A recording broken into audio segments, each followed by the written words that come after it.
Welcome to Kidstones. Like and subscribe. ఒకప్పుడు ఒక సుందరమైన అడవిలో అనేక జంతువులు సంతోషంగా జీవించేవి. ఆ అడవిలో ఒక కుందేలు ఉండేది. అది చాలా వేగంగా పరిగెత్తగలదు. తన వేగంపై గర్వపడుతూ ఎప్పుడూ ఇతర జంతువులను ఎగతాళి చేసేది. నాలాంటి వేగం ఎవరికీ లేదు అని గర్వంగా చెప్పేది. ఒకరోజు కుందేలు తాబేలును చూసి నవ్వుతూ, అయ్యో తాబేలా, నువ్వు ఎంత నెమ్మదిగా నడుస్తావు, నీతో పరిగెత్తడం అంటే నాకు సరదా ఆటే అని అన్నది. తాబేలు ప్రశాంతంగా నవ్వి, అయితే మనం ఒక పందెం వేయమా అని అడిగింది. కుందేలు ఆశ్చర్యపోయి, నువ్వు నాతో పందెం వేస్తావా, సరే చూద్దాం నీ ధైర్యం అని అంగీకరించింది. అడవిలోని జంతువులందరూ ఆ పందెం చూడటానికి చేరుకున్నారు.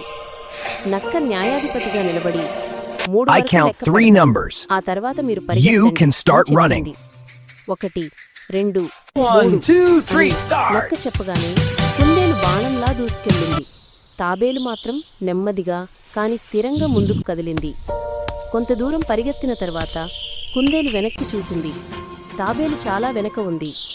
ఇంత నెమ్మదిగా వస్తున్న తాబేలు నన్ను ఎలా గెలుస్తుంది అని అనుకుని ఒక చెట్టు కింద కూర్చుని విశ్రాంతి తీసుకోవాలని నిర్ణయించింది.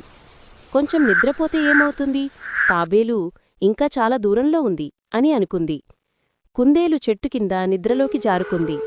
తాబేలు మాత్రం ఆగకుండా నెమ్మదిగా ముందుకు సాగింది. చెమటలు కారుతున్నా అలసినా అది ఆగలేదు. నెమ్మదిగా అయినా సరే ఆగకుండా ముందుకు వెళితే గమ్యం చేరుతాను అని తన మనసులో అనుకుంది. కొంతసేపటికి తాబేలు కుందేలు నిద్రిస్తున్న చోటుకు చేరుకుంది. అది కుందేలును చూసి నవ్వి నిశ్శబ్దంగా దాటిపోయింది. కుందేలు ఇంకా గాఢ నిద్రలో ఉంది. తాబేలు తన ప్రయాణం కొనసాగించింది. చివరికి తాబేలు గమ్యస్థానానికి చేరుకుంది. అడవిలోని జంతువులందరూ ఆనందంతో కేకలు వేశారు. తాబేలు గెలిచింది, తాబేలు గెలిచింది అని అందరూ చప్పట్లు కొట్టారు. ఆ శబ్దం విని కుందేలు మెలకువ వచ్చింది. అది వెంటనే పరిగెత్తింది. కాని అప్పటికే ఆలస్యమైపోయింది. కుందేలు తాబేలుని చూసి సిగ్గుపడింది. నేను నా గర్వంతో ఓడిపోయాను అని అంగీకరించింది. తాబేలు చిరునవ్వుతో, వేగం కంటే పట్టుదల ముఖ్యం, నెమ్మదిగా అయినా ఆగకుండా ముందుకు సాగితే విజయం ఖాయం అని చెప్పింది.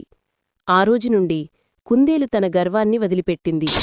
తాబేలు మాత్రం అడవిలో అందరికీ ఓ ప్రేరణగా మారింది. జంతువులందరూ ఆ కథను తరచూ గుర్తుపెట్టుకునేవారు. చేసిన ప్రయత్నం ఎప్పుడూ ఫలిస్తుంది అని చెప్పుకునేవారు.